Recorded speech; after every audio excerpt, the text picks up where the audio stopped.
Okey, bismillahirrahmanirrahim. Assalamualaikum warahmatullahi wabarakatuh. So, hari ini kita akan masuk topik yang baru iaitu sumber pembiayaan. Okey, sumber pembiayaan. Uh, Topik yang ketiga So, nota ni memang korang akan dapat. Okey. Topik yang ketiga, sumber pembiayaan. Kita akan masuk untuk 3 subtopik di mana sepatutnya pada minggu ini kita akan masuk topik yang ketiga dari segi rancangan mengajar RMS semester. So 3.0 sumber pembiayaan, 3.1 menjalankan sumber dana jangka panjang, 3.2 pun sama juga menjalankan sumber dana tetapi jangka pendek. Dan untuk cover up minggu depan, saya cover juga untuk minggu ini iaitu menjelaskan tujuan penggunaan dana. Okey, so untuk dana jangka masa panjang ada 5, masa jangka masa pendek ada 10. Sepatutnya saya nak buat pembahagian kumpulan supaya korang boleh present, tapi mungkin ada masalah tertentu saya terus explain. Okay. So dana jangka masa panjang ni ada bond, ada equity, saham biasa, ada saham keutamaan, pinjaman jangka panjang dan debenture. Okay. Kemudian 3.2 kita akan baca sebentar lagi bersama tujuan penggunaan dana. Okay. 3.1 menerangkan sumber dana jangka panjang. Okey, ada bond, apakah dia bond, equity, saham keutamaan, pinjaman jangka panjang dan juga debenture. Okey. Sumber dana jangka panjang. Apakah dia sumber dana jangka panjang adalah melibatkan equity dan pembiayaan hutang jangka panjang. Okey, apa maksud pembiayaan equity? Merujuk pelaburan yang dibuat dalam sesebuah perniagaan, and then pembiayaan hutang jangka panjang merujuk pinjaman yang mempunyai tempoh matang melebihi 1 tahun. Okey, tengok hutang jangka panjang di mana pinjaman tu kena selesaikan melebihi daripada 1 tahun. Dan pembiayaan hutang jangka panjang merupakan dana yang diperolehi daripada pihak luar yang perlu dibayar bila sampai tempoh matang. And then sumber dana jangka panjang adalah seperti berikut, seperti mana yang dekat atas tadi, list kat atas ni, okay, 5 ni. Okay, so ini adalah dari segi flow chart dia. Kemudian bond. Okay. Maksud yang pertama bond, kalau korang ingat dalam topik sebelum ini saya dah beritahu tentang bond warga emas dan sebagainya lah. Okay, bond ni merupakan apa? Instrumen atau security hutang yang dikeluarkan kepada orang ramai atau institusi perniagaan oleh penerbit bond, iaitu syarikat perniagaan bagi tujuan mengumpul modal. Bond dikeluarkan oleh sesebuah organisasi sama ada daripada sektor swasta atau sektor awam. So dua-dua sektor ni boleh keluarkan bond. Okay, bond menjanjikan pemegangnya untuk mendapat apa? Kalau di offer oleh syarikat kepada kita bond ni kita akan dapat apa? Bayaran semula jangka jumlah pokok apabila sampai tempoh matang dan bayaran faedah tetap secara berkala berdasarkan kadar bond. So ada 3 pihak yang terlibat dalam terbitan bond. Penerbit bond, pemegang bond dan pemegang amanah bond. Okay, then kita masuk ciri-ciri bond. Dia bukan just bond dia bond. Okey, nilai ciri pertama adalah nilai tara ataupun par value. Yang kedua dikenal juga sebagai nilai muka atau face value. Apa maksud dia? Nilai seunit bond seperti yang tercatat dalam sijil bond. B. Kadar kupon, coupon rate. Kadar kupon merupakan kadar faedah yang dibayar oleh penerbit bond kepada pemegang bond pada tempoh yang ditetapkan. Kadar matang, tarikh pemegang bond akan menebus kembali hutang dengan menerima semula nilai muka bond daripada penerbit bond. Kemudian yang ini adalah indebtor. Indebtor merupakan perjanjian formal antara penerbit bond, dibetulkan antara penerbit bond dengan pemegang amanah yang bertindak sebagai mewakili pemegang bond. Kemudian ada peruntukan panggilan, dikenali sebagai call provision. Penerbit bond dibenarkan untuk menebus kembali bond sebelum tempoh matang. Di antara sebabnya adalah untuk mengelakkan pembayaran nilai bond yang tinggi ketika kadar bunga semasa adalah rendah. Dan yang F, kadar nilai matang yang to maturity. Kadar pulangan yang dijangka diperoleh di pemegang bond termasuk nilai muka dan faedah pada tempoh matang. Okey, so itu adalah nilai bond. Okey, bond maksudnya dikeluarkan ada 2, sama ada sektor swasta atau sektor awam. Okey, dia merupakan instrumen atau security hutang. Dikeluarkan and then orang ramai ambil bond, kemudian dikenakan kadar faedah. Soalan macam pinjaman lah. Okey, B. Okey. Dalam pembiayaan jangka masa panjang, selain daripada bond, kita ada equity ataupun dikenali juga saham biasa. Kalau korang ingat, korang dah belajar sebelum ni, cara korang nak buat nisbah, dia ada saham biasa di dalam equity. Okay. Pembiayaan equity merupakan sumbangan dana daripada pemilik perniagaan, sama ada dalam bentuk saham biasa atau perolehan tertahan. Okay. So dekat sini, Saham biasa, nombor 1 Roman. Saham biasa merupakan saham yang menunjukkan pemilikan apabila syarikat menerbitkan saham biasa bukan bursa, okey. Dan dijual pada harga yang melebihi nilai tara sama ada dibeli dari pelabur awam atau institusi. Saham tersebut akan menghasilkan aliran tunai yang terdiri daripada nilai tara saham serta premium yang diwujudkan oleh lebihan harga jualan ke atas nilai tara saham. Apakah yang dimaksudkan yang ni? Ni macam contoh saya beritahu korang sebelum ini. Kalau kita membeli saham Facebook, saham Adidas, Nike dan sebagainya, so dekat sini yang akan menerima duit kita adalah syarikat tersebut. Syarikat tersebut. Contoh ni adalah Adidas. Ini adalah anda. Anda. So kat sini apabila Adidas menerbitkan saham, apabila Adidas menerbitkan saham, so kita anak panah warna merah ni, kita akan membeli saham tersebut. Maksudnya kita membeli mestilah dekat warna merah ni duit keluar. Siapa akan terima duit adalah pemilik syarikat tersebut. Adalah syarikat tersebut. Jadi kat sini jumlah duit yang akan dimiliki oleh syarikat yang menawarkan saham kepada kita. Bila diterbitkan saham, so yang syarikat tu akan dapat duit daripada pelabur ataupun nilai saham. Right now. Kemudian perniagaan tiada obligasi. Ini bukan onigasi Ini adalah obligasi. OBLIGASI, obligasi. Obligasi ni liability lah ataupun komitmen. Perniagaan tiada obligasi untuk membayar dividen. Kemudian modal ialah sumbangan daripada pelabur atau pemilik. Pendapatan tertahan. Pendapatan tertahan merupakan untuk bersih syarikat yang tidak diagihkan sebagai dividen. Kalau korang perasan dalam praktis kita sebelum ni, dalam topik nisbah, kita ada dekat equity pemilik pendapatan tertahan. Maksudnya kita belum dapat lagi. Ataupun kita belum agihkan kepada orang luar. Itu pendapatan tertahan. Pendapatan tertahan akan meningkat dari tahun ke tahun sekiranya syarikat meraih keuntungan pada setiap tahun dan tidak mengagihkan kesemua keuntungan tersebut kepada pemegang saham sebagai dividen. Kemudian sekarang ni masih dari topik yang kedua iaitu equity sebagai sumber pembiayaan jangka panjang. Equity ini dia ada kebaikan, ada keburukan ataupun kelemahan dia. Yang ini saya nak korang baca sendirilah. Kalau saya buat ambil contoh, kalau equity dia tiada pembayaran berkala seperti faedah. Dia punya kebaikan dia. Maksudnya kalau equity ni dia tak ada bayar ansuran lah. Kalau kelemahan equity, keuntungan dibahagikan, dikongsi dengan pelabur yang ramai. Maksudnya equity kalau saham tu, biasa kalau dapat keuntungan dari syarikat, syarikat akan agihkan pendapatan kepada semua pemegang saham. Itu maksudnya. So jadual 3.1, kebaikan dan kelemahan pembiayaan equity, korang buat bacaan sendiri. Kita masuk sumber pembiayaan jangka masa panjang. Yang ketiga iaitu saham keutamaan. Ingat tak dalam formula nisbah saham tak salah saya, kita ada satu nisbah tu kita kena cari saham keutamaan. Tetapi dalam praktis, dalam exercise kita kena minus 0 sebab dalam kunci kira-kira dia tak ada saham keutamaan. So apakah dia saham keutamaan?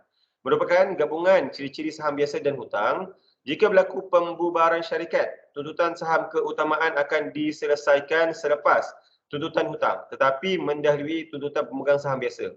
Dan pulangan yang diperoleh pemegang saham keutamaan terhad kepada dividen yang ditetapkan tetapi tidak menjadi kemestian kepada syarikat untuk membayar dividen kepada pemegang saham keutamaan. So kat bawah ni merupakan ciri-ciri saham keutamaan. Yang pertama, sifat kumulatif. Dividen yang tidak dibayar pada tahun semasa boleh dibayar pada tahun berikutnya. Contoh tahun 2022 sekarang ni, katalah kita tak sempat bayar dividen, kita boleh forward ke depan. 2023.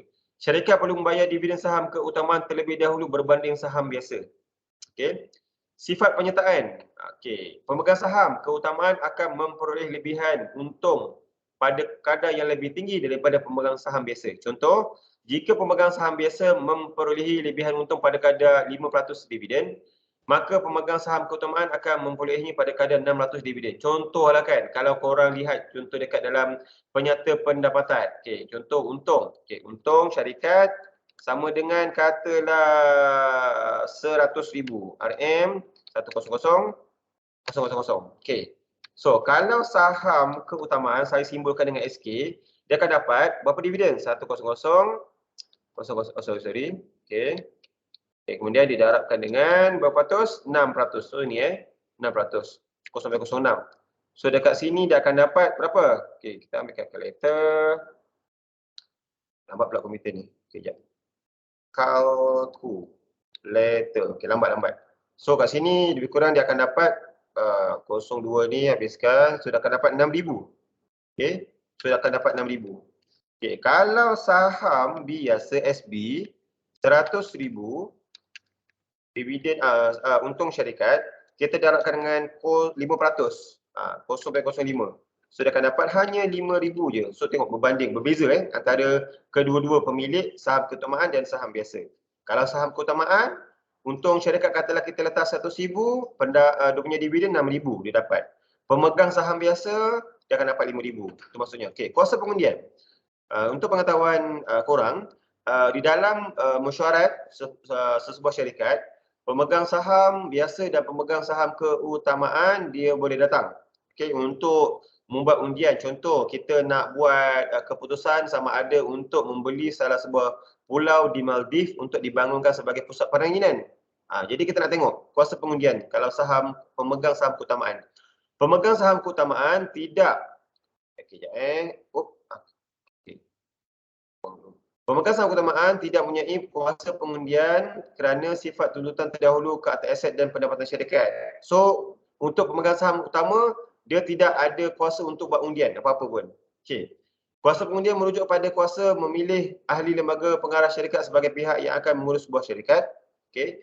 Dan kuasa mengundi yang mutlak diperuntukkan kepada pemegang saham biasa. Tengok. Walaupun pemegang saham biasa, dividen dia punya sifat penyertaan ni lebih rendah daripada saham keutamaan, tapi dari segi pembuatan keputusan, kuasa pengundian lebih berpihak kepada pemegang saham biasa, pemilik pemegang saham biasa.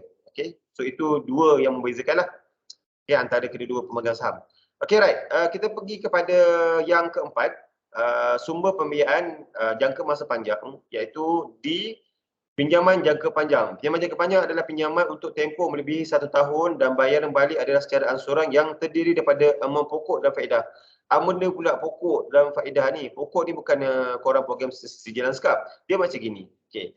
Katalah korang pinjam daripada Maybank. Okay.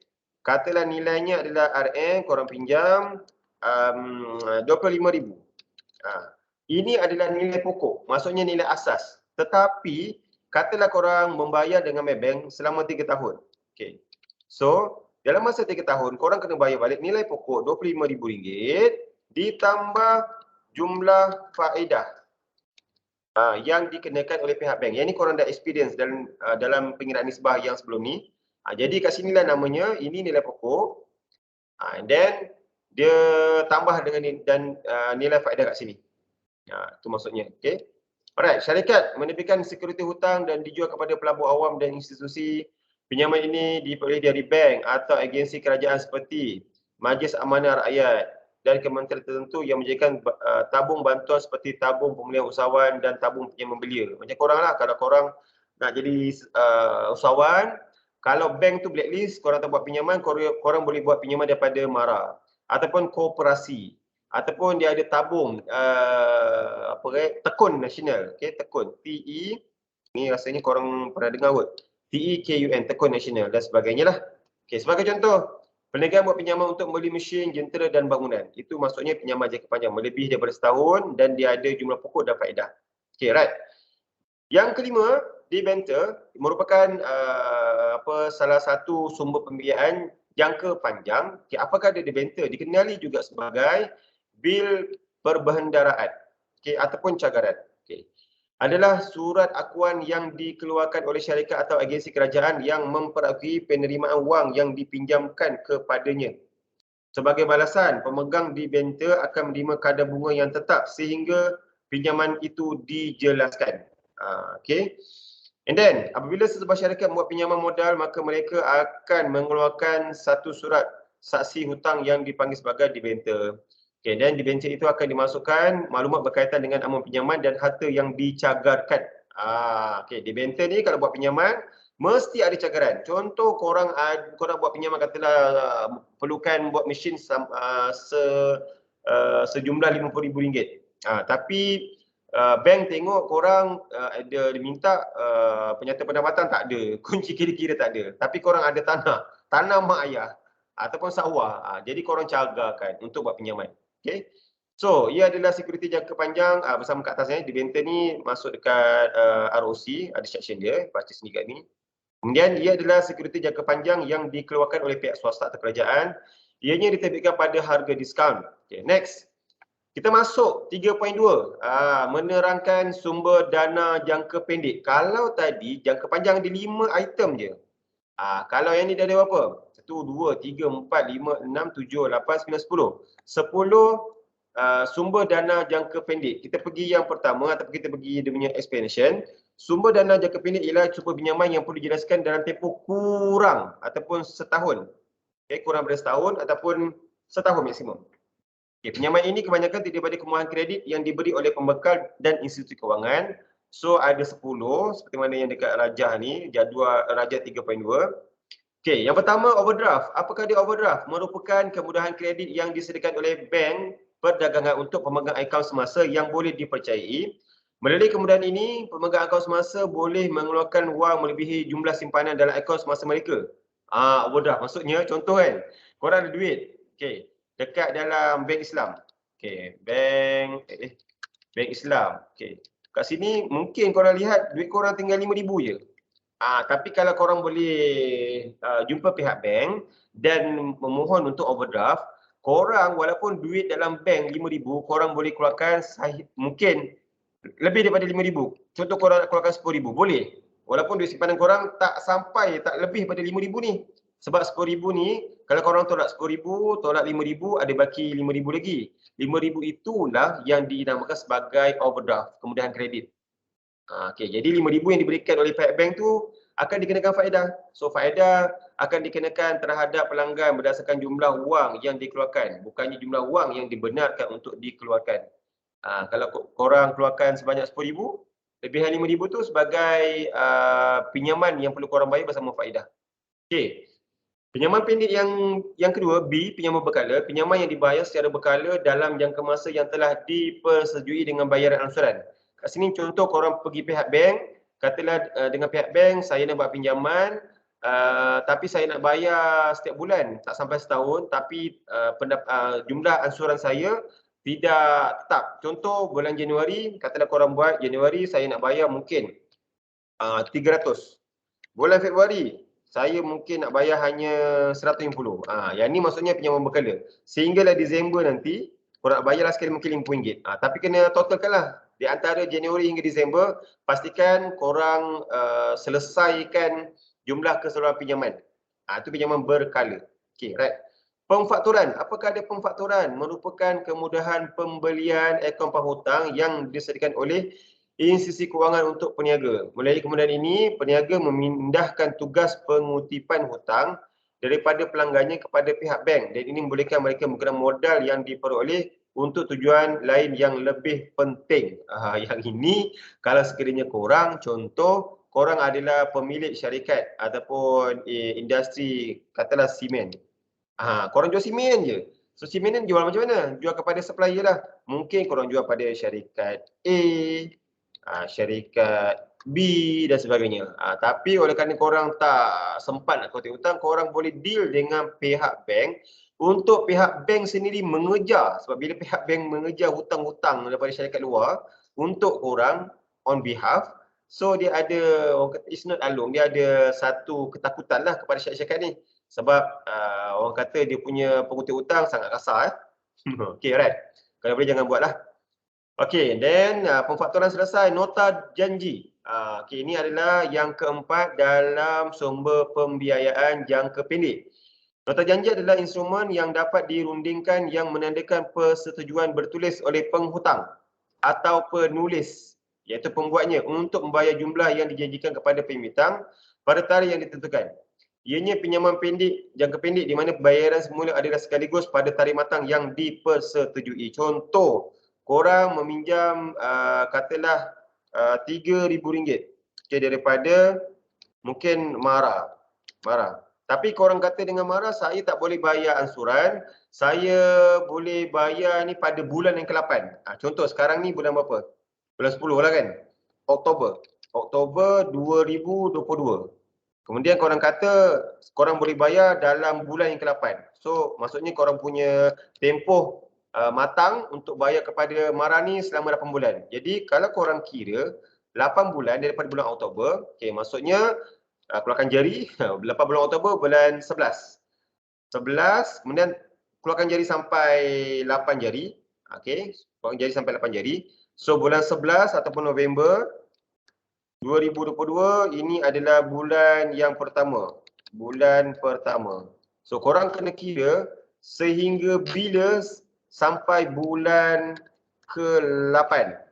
Jadi November 2022, and then Disember 2022, kemudian Jan 2023, Februari 2023, Mac, April, Mei, Jun.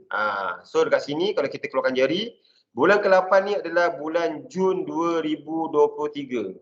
Korang beritahulah pada Mara ni, saya akan menjelaskan balik jumlah 3,000 ni kepada awak Mara pada Jun 2023. Korang tak buat bayaran berkala lah maksudnya. Okay, next. E, ini adalah merupakan yang kelima dalam sumber pembiayaan jangka pendek, iaitu kredit dagangan. So, merupakan kemudahan kredit yang disediakan oleh pembekal untuk pelanggannya. Contoh macam tadi, katalah korang buat syarikat kayu.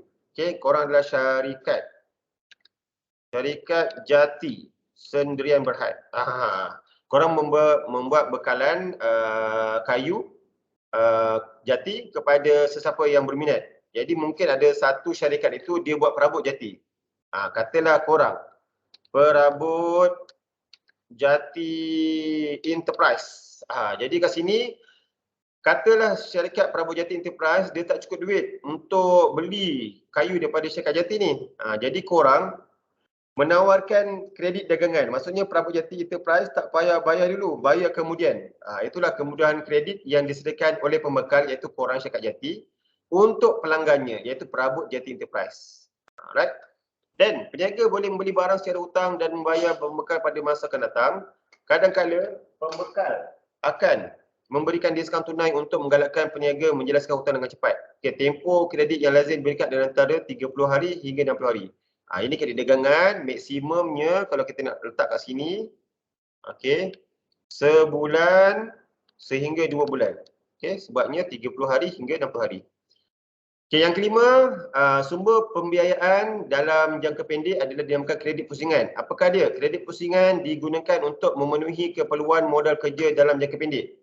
And then, ciri-ciri kredit pusingan ialah pinjaman yang diberikan untuk satu tempoh tertentu yang boleh dipinjam semula apabila sampai tempoh matang.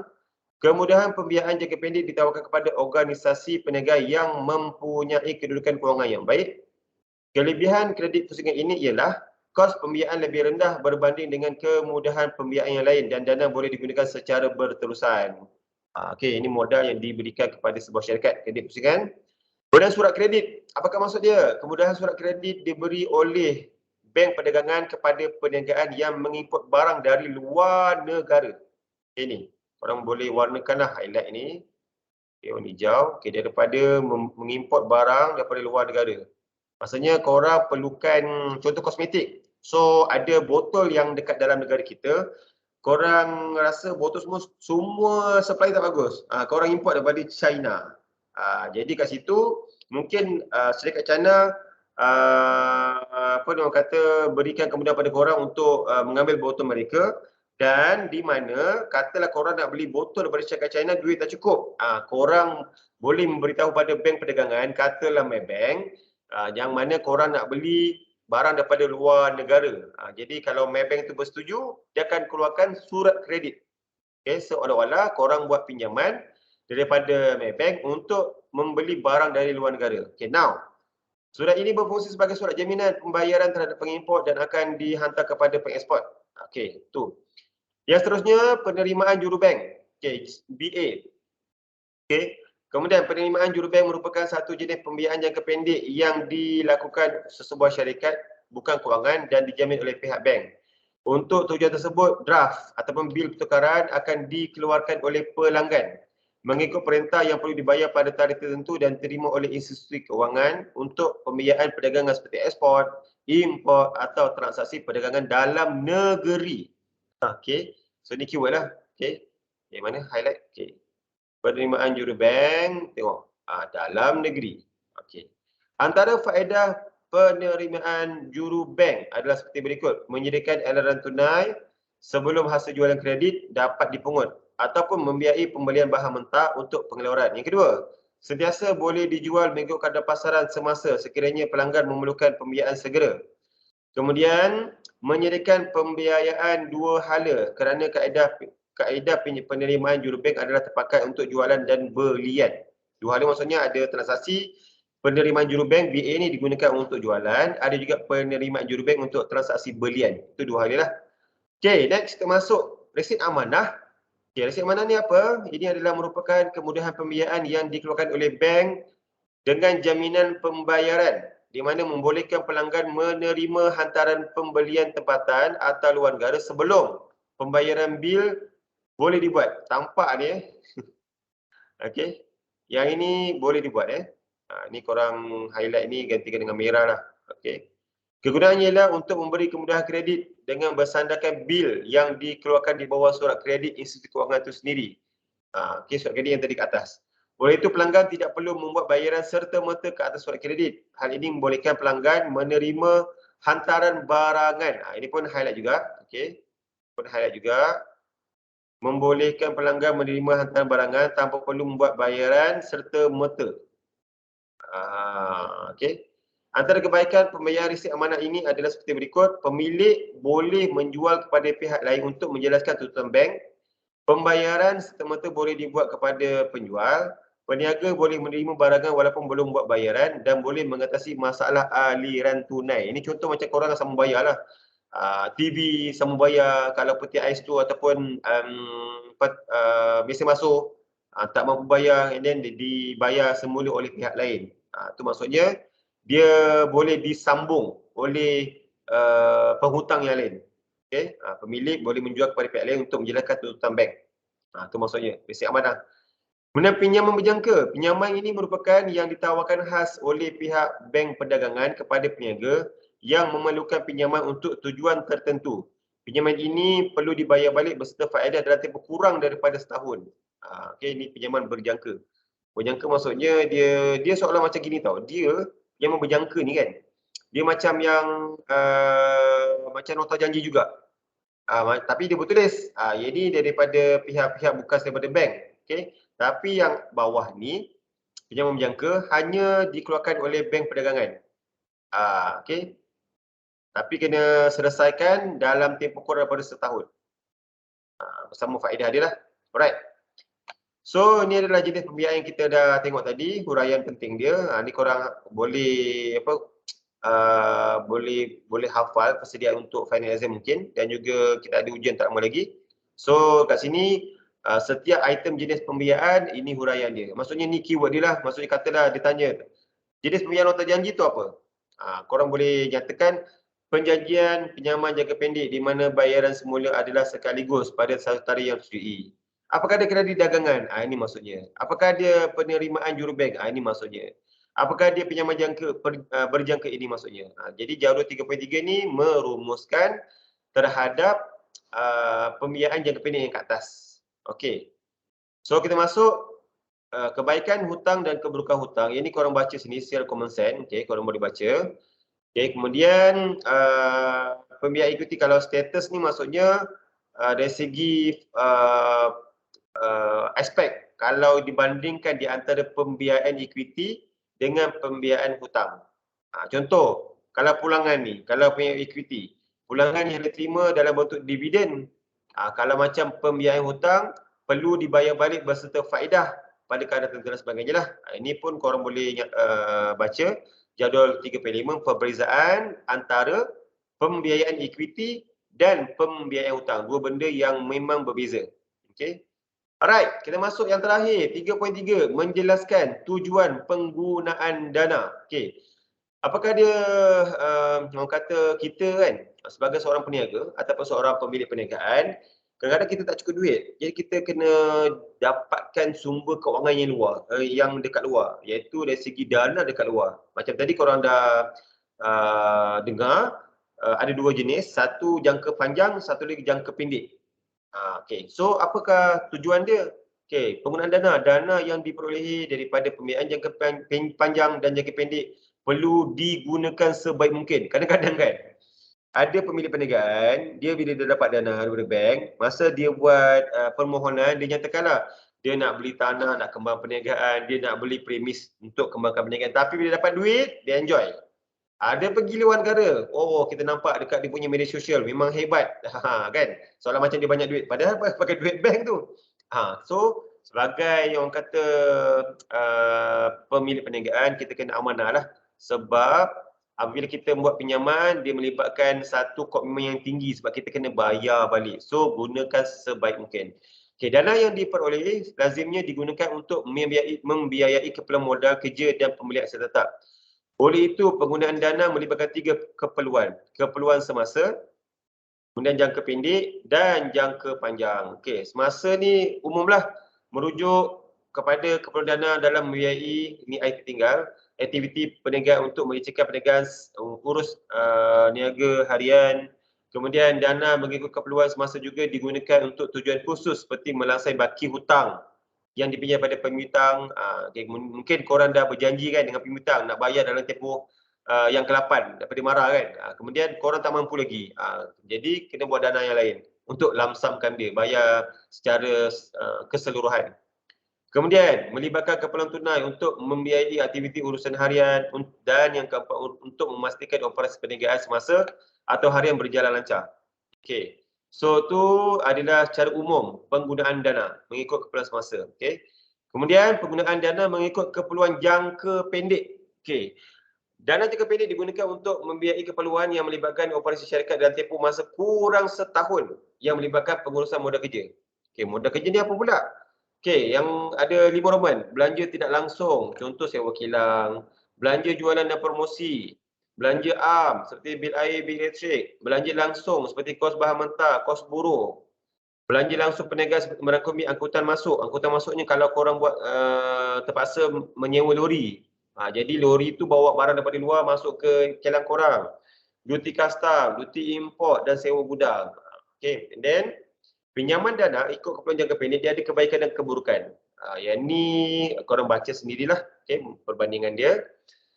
Kemudian yang terakhir, penggunaan dana mengikut keperluan jangka panjang. Yang ini melebihi 1 tahun. Okey, apa tujuan dia? Ada 4 roman. Membaiki atau menggantikan mesin atau jentera, membeli kelengkapan pejabat, membeli aset tetap baru. Yang keempat, menambah dan memperbesar ruang perniagaan. Juga ada kebaikan dan keburukan. So boleh baca sendiri, contoh kita ambil. Kebaikan dia jumlah pinjaman yang besar dan mencukupi untuk membiayai operasi perniagaan. Biasa kalau jangka panjang ni, dia pinjaman besar lah sebab kita nak beli mesin, nak beli jentera dan sebagainya, beli lori. Okay. Keburukan tertakluk kepada syarat pinjaman yang ketat kerana tempoh masa panjang memungkinkan ketidakmampuan bayar oleh peminjam. Ini maksudnya, kalau kita buat pinjaman jangka panjang, mesti modal besar. Yang kita nak buat pinjaman tu jumlah duit ni besar. Bila jumlah duit besar, so faedah yang dikenakan pihak bank secara automatik pun jadi besar. Kan? Alright. So, sebagai latihan pengukuhan, ini sebenarnya korang boleh dapat sendiri jawapan dekat atas lah. Kalau dia nyatakan contoh, nyatakan jenis sumber dana jangka panjang, ada kat atas. Nyatakan 4 jenis sumber dana jangka pendek, pun dekat atas, kat nota. Okay, kemudian, berikan masuk overdraft, semua ada kat atas. Perbezaannya pun ada kat atas. Saya nak tengok juga soalan ni, kod tak ada jawapan kat atas. Okay, nombor 2, huraikan 3 jenis sumber pembiayaan jangka pendek dan 3 jenis sumber pembiayaan jangka panjang. Ada kat atas juga. Huraikan maksud pembiayaan hutang dan pembiayaan ekuiti serta satu kebaikan bagi setiap pembiayaan tersebut. Okey. Kebiasaannya final exam ataupun ujian, dia suruh korang nyatakan setiap terma-terma yang diberi. And then kena ada satu contoh macam ni kan. Dia nak serta satu kebaikan. Kalau hutang tu kebaikan dia apa? Kalau pembiayaan ekuiti, dia punya kebaikan dia apa? Okey. And then yang keempat, kategorikan perbelanjaan yang dibiayai, bukan bayai. Kategorikan pembelanjaan yang dibiayai oleh pinjaman dana jangka pendek. Semua pun ada kat atas. Okey. And then untuk korang, praktis korang buat latih to B2 ni. Okay. Terangkan perbezaan pembiayaan hutang dan pembiayaan ekuiti daripada aspek hak milik dan pulangan. Nombor 2, terangkan 2 jenis pembiayaan jangka pendek yang boleh diperoleh syarikat untuk mendapatkan tunai. Yang ketiga, huraikan 3 ciri saham. Semua ada kat atas jawapan dia. Nombor 4, huraikan tujuan penggunaan dana mengikut keperluan semasa. Semua ada kat atas. Okay, korang kena hati-hati tau. Sebab topik ni dia tak ada calculation. Sebagai pelajar sijil penguatbahasa perniagaan, biasanya kita kena melibatkan angka, amount. Jadi, untuk 3.0, yang kita dah belajar tadi, dari segi 3.1, sumber dana jangka panjang. Yang kedua, sumber dana jangka pendek. Yang seterusnya, tujuan penggunaan dana. Semua kat sini dia tak ada calculation. Jadi saya harap korang boleh baca nota berulang kali lah. Alright? Jadi itu saja untuk topik yang ketiga. So saya harap video yang saya berikan ni dapat memberikan manfaat kepada korang. Itu saja kelas. Terima kasih. Assalamualaikum.